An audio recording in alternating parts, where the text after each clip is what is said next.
The marble floor was cold beneath Look at her, Amara's knees. still wearing that wedding She pressed band the like it scrubbing means brush something. down in slow, aching circles, her fingers cracked and bleeding at the knuckles, the sharp scent of bleach burning the inside of her nose. Around her, the Whitmore mansion stretched in every direction, cathedral ceilings, gilded chandeliers, walls draped in paintings that cost more than her parents' entire lives combined. And standing in a loose half-circle behind her, 3 household servants watched in silence. Not helping, just watching. One of them, a young girl barely 18, leaned toward the other and whispered just loud enough for Amara to hear. "Imagine marrying a billionaire only to become the maid." The others pressed their lips together to hold back laughter. Amara kept scrubbing. She did not look up. She had learned that looking up only invited more. 3 months earlier, she had been the happiest woman alive. Amara had grown up understanding that life did not hand out mercy freely. By the time she was 9, both her parents were gone, her father to a factory accident, her mother to illness that came quietly and left loudly.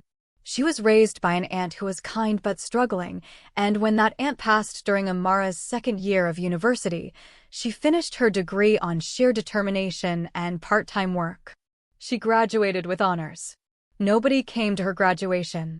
She sat in the auditorium in a borrowed dress and clapped for herself in her own heart, then went home to her tiny one-room apartment and made a meal of rice and sardines. She worked 2 jobs. Mornings at a small bakery, evenings at a clothing boutique downtown. She was always tired. She was always behind on rent. But she never complained to anyone because there was no one to complain to, and she had decided long ago that self-pity was a luxury she could not afford. She was not bitter. That was the thing that people who knew her found remarkable. Despite everything, Amara had a warmth about her that people felt the moment she walked into a room. She smiled with her whole face. She listened when people spoke. She helped strangers without calculating what she might receive in return. That was precisely what changed her life. She was at the bus stop on a rainy Thursday evening, still in her boutique uniform, when she noticed a man standing at the edge of the curb looking utterly helpless. He was well-dressed, dark coat, expensive shoes already ruined by the puddles, but he was staring at his phone with the lost expression of someone who had never had to figure something out for himself. His car had broken down. His driver wasn't answering. He didn't know which bus to take or even where to wait for one. Amara watched him for a moment. Then she walked over. "Where are you going?" she asked simply. He looked up, startled. "The Meridian Hotel. Downtown. That's my direction. The number 12 bus stops right in front of it." She pointed to the correct side of the street. "It comes in about 4 minutes. You can stand under that shelter so you don't completely ruin those shoes." He blinked. Then, unexpectedly, he laughed, a genuine, unguarded laugh. "Thank you. Seriously. I've been standing here for 20 minutes. "I could tell," she said, and smiled, and went back to her spot. He followed her to the shelter. They talked the entire bus ride. He told her his name was Ethan. He asked about her work, her life, and listened with a focus that made her feel, for the first time in years, like she was interesting. She did not ask what he did. She talked about the bakery, about how she loved the smell of bread in the early morning, about how she had once dreamed of studying architecture, but life had redirected her. He asked for her number before he got off at his stop. She gave it to him, fully expecting never to hear from him again. He called the next morning. Over the following months, Ethan Whitmore became the most consistent presence in Amara's life. He was quiet and deliberate in the way he cared for her, not with grand gestures at first, but with small, reliable ones. He remembered what she said. He showed up. He did not make her feel small for her circumstances. It was only gradually that she began to understand the scale of his wealth, the way certain restaurants cleared tables when he walked in, the way his name appeared in business headlines, the way his car changed every few weeks without comment. She tried to end things once. She sat across from him at dinner and said, very calmly, that she thought they were from different worlds and that she did not want to be anyone's charity project or curiosity. He had looked at her for a long, quiet moment. "Amara," he said, You are the most real person I have ever met. I am not interested in your background. I am interested in you.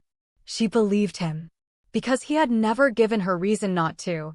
When he proposed, 6 months after that rainy Thursday, she cried in a way she hadn't cried since her mother's funeral, not from sadness, but from the overwhelming sense that something in the universe had finally tilted in her favor. She said yes before he finished the sentence. Their wedding was beautiful. Amara wore a dress she could never have imagined affording on her own, and she walked down the aisle feeling like a woman who had earned this, not because of who Ethan was, but because she had survived everything that came before him. Guests whispered, of course. She could feel their eyes assessing her, calculating her origins against the grandeur around her. Someone called her a gold digger loudly enough for her to hear. She kept walking. She had learned not to let other people's cruelty interrupt her best moments. The Whitmore mansion was 2 hours outside the city, a sprawling estate that looked, to Amara's eyes, like something between a palace and a film set. When their car pulled through the iron gates, she pressed her hand against the window and stared. She had never seen anything like it. Margaret Whitmore was waiting at the entrance. She was a tall woman, impeccably dressed, with silver hair pinned back so tightly it seemed to pull her expression into something permanently controlled. She smiled when she saw them. She hugged her son. Then she turned to Amara and took her hands in hers, cool, deliberate, and said, "Welcome to the family, my dear. We are so glad you're here." The words were perfect. The eyes were not. Beside Margaret stood Victoria, Ethan's younger sister, 23, beautiful, radiating the particular coldness of someone who had never once been told no. She looked Amara up and down once, slowly, then looked away, as though the inspection had confirmed exactly what she expected. Grace, the elderly housekeeper who had worked for the Whitmore family for over 2 decades, was the last to greet her. She was a small, quiet woman with a face that had absorbed years of secrets and said nothing. She shook Amara's hand gently and held it a moment longer than necessary. In that extra second, something passed between them, a kind of warning, or perhaps a kind of recognition. Amara didn't yet know what to make of it. She was too busy feeling grateful. Ethan left 5 days later. He sat on the edge of the bed the night before his flight and explained it carefully, a critical project in Singapore, investors expecting him personally, 8 to 12 weeks at minimum. He hated it. She could see that he genuinely hated it. He held her face in his hands and told her he would call every day, that she should settle in and get to know his family, that the staff would take care of everything she needed. "You're going to be fine," he said. "This is your home now." She nodded. She believed him. The morning after he left, Margaret appeared at the breakfast table looking entirely different. Not warm. Not welcoming. Simply efficient. She set down her teacup and looked at Amara across the table with the same expression a person uses when reviewing a balance sheet. "Every respectable daughter-in-law earns her place in this family," Margaret said. "I'm sure you understand that. Given where you come from, you'll appreciate structure and purpose." Amara nodded slowly. "Of course. I'd love to learn the family traditions. I want to contribute." Margaret smiled thinly. "Wonderful. You can begin in the East Wing. The floors need scrubbing." Amara blinked. "I'm sorry. The floors. They haven't been done properly in weeks. The staff has been lax." Margaret rose from the table. "The cleaning supplies are in the utility cupboard beside the linen room. Grace will show you where." She walked out before Amara could respond. Amara told herself it was a test. A hazing ritual common in old money families. She would do it once, quietly, and that would be the end of it. She found the supplies. She scrubbed the floors. She served lunch. She folded laundry while actual servants passed her in the hallway and looked at her with a mixture of discomfort and something close to pity. It did not end. Each morning brought a new list. Bedrooms. Bathrooms. The kitchen, which had to be spotless before 7. Silver that needed polishing. Guests that needed serving. Victoria would call for her the way she called for staff, from across rooms, snapping her fingers, dropping requests without looking up from her phone. "Amara, my blouse needs pressing." "Amara, bring tea to the sitting room." Amara, I spilled something in my bathroom. The spills were not accidents. Amara understood this slowly, then all at once. Victoria would leave rooms in deliberate disarray, wine tipped across white carpets, clothing flung from wardrobes onto floors, dishes overturned at meals. Once, in front of 3 of Margaret's friends who had come for a luncheon, Victoria dropped an entire tray of glasses and, before anyone could speak, said, "Amara, look what you've done," and turned to the guests with a practiced look of long-suffering patience. The guests looked at Amara with cold disapproval. Amara knelt and cleaned up the glass alone. What broke her, quietly and then all at once, was the silence from Ethan. He had promised to call every day. For the first week, he did brief calls, often late at night, full of warmth and questions about how she was settling in. Then the calls became every other day. Then every few days. Then they stopped. His messages became shorter, more distracted. When she tried to call, it rang out. When she sent long voice messages, he responded with one-line texts. She did not know that Margaret had gone to her room while she slept and gone through her phone. She did not know that messages were being deleted. She did not know that Margaret called Ethan every morning before Amara woke and told him warmly that his wife was thriving, that she had settled beautifully, that she seemed to love her new life. She did not know that when she left her phone on the kitchen counter one afternoon, Margaret took it and did not return it, citing a policy about personal devices being a distraction to household duties. "Your husband trusts me to manage this home," Margaret told her calmly. "He doesn't need to be disturbed with small things." "He is my husband," Amara said, and her voice was steady despite the trembling she felt behind her ribs. "And he is my son," Margaret replied. "I have always known what is best for him." Grace found her crying in the utility room that night, crouched between shelves of cleaning fluid and spare linen, her face pressed into her knees. The old housekeeper said nothing for a moment. Then she sat down beside her on the floor, something that must have cost her in her aging joints, and placed one hand over Amara's. "I see you," Grace said simply. "I have been seeing you." She began lending Amara her phone in secret. Amara called Ethan from Grace's number, but the calls didn't connect. Margaret had found a way to redirect them through the house manager, a young man entirely loyal to her. Amara sent emails from Grace's device, but they were intercepted before they reached him. She felt the walls of the mansion closing around her like a hand slowly tightening into a fist. She began keeping a notebook. She did not know why at first. It was something to do in the hours after midnight when her body was exhausted, but her mind refused to rest.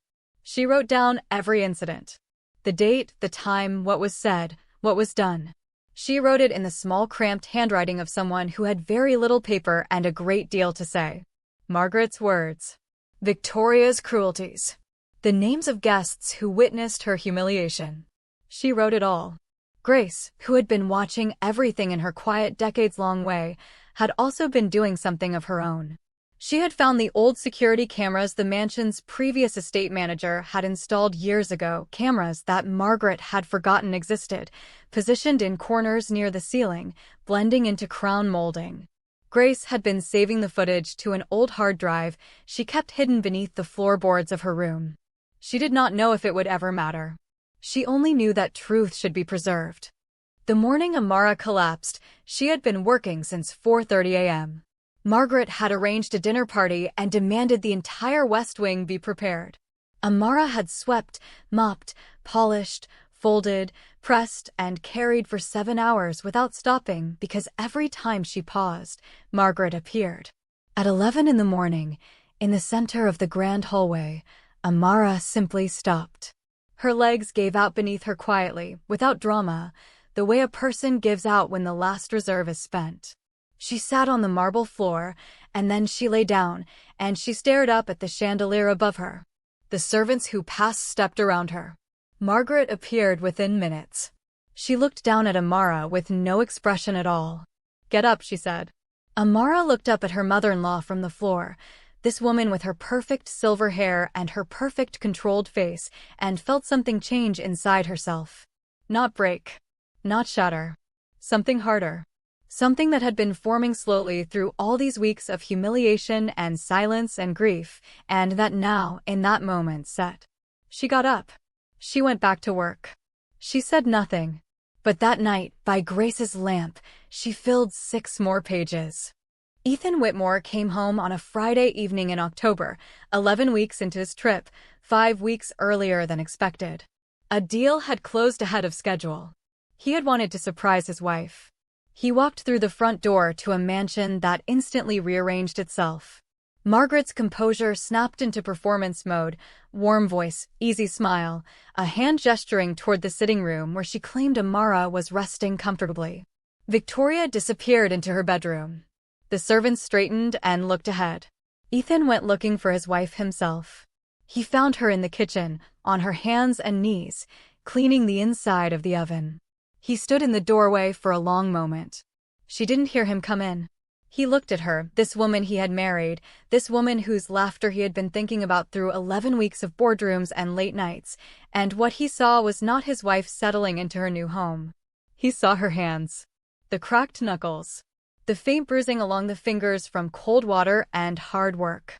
He saw the way her shoulders curved inward, defensively, like a person who had learned to take up less space. He saw, when she finally turned and registered his presence, not the happiness he expected but a flash of something broken before she controlled it and tried to smile. "You're home," she said. He crossed the kitchen and knelt down beside her, right there on the floor, and took her hands in his and looked at them without speaking. When he finally raised his eyes to her face, she saw the exact moment he understood. Grace appeared in the kitchen doorway. She was holding a small notebook and a hard drive. "Mr. Ethan," she said simply. "I think it's time." He read the notebook that night. Every entry. He watched the footage on the hard drive, hours of it, time-stamped and undeniable, in the estate office alone with the door locked, while the rest of the house slept. When he had finished, he sat for a long time in the silence. He called his solicitor at 6 in the morning. Then he called the head of household operations. Then he walked into the breakfast room where his mother was already seated, elegant as always, and he placed the notebook on the table in front of her without a word. Margaret looked at the notebook. Then she looked at her son's face. She said nothing because there was nothing to say. The evidence did not argue. It simply existed. He removed her from authority over the household that same day. Victoria was informed by letter that her financial accounts tied to the family estate were closed and that she was expected to vacate the property within a week. The young house manager who had helped intercept communications was dismissed immediately. The servants who had stood and laughed while Amara scrubbed the floors were quietly let go. Grace was given the title of estate manager, a role she had been performing in secret and in loyalty for over 2 decades. She accepted it with the same quietness with which she had done everything else. And Amara stood in the center of the grand hallway where she had once collapsed from exhaustion, and Ethan took her hands again, the way he had in the kitchen. And this time he made a promise he said aloud so that every remaining member of the household staff could hear. "This is my wife," he said.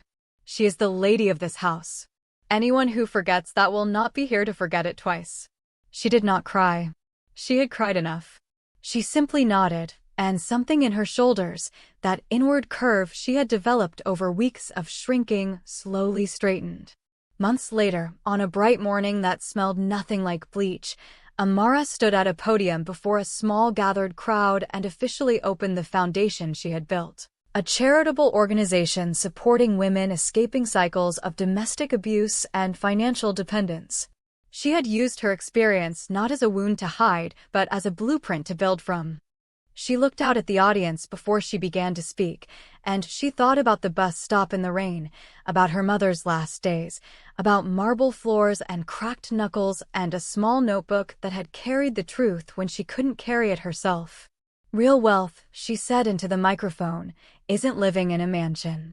It's being surrounded by people who see your worth." The camera behind her caught the moment the smile reached her eyes, full, unhurried, belonging entirely to herself, and held it before the frame went still.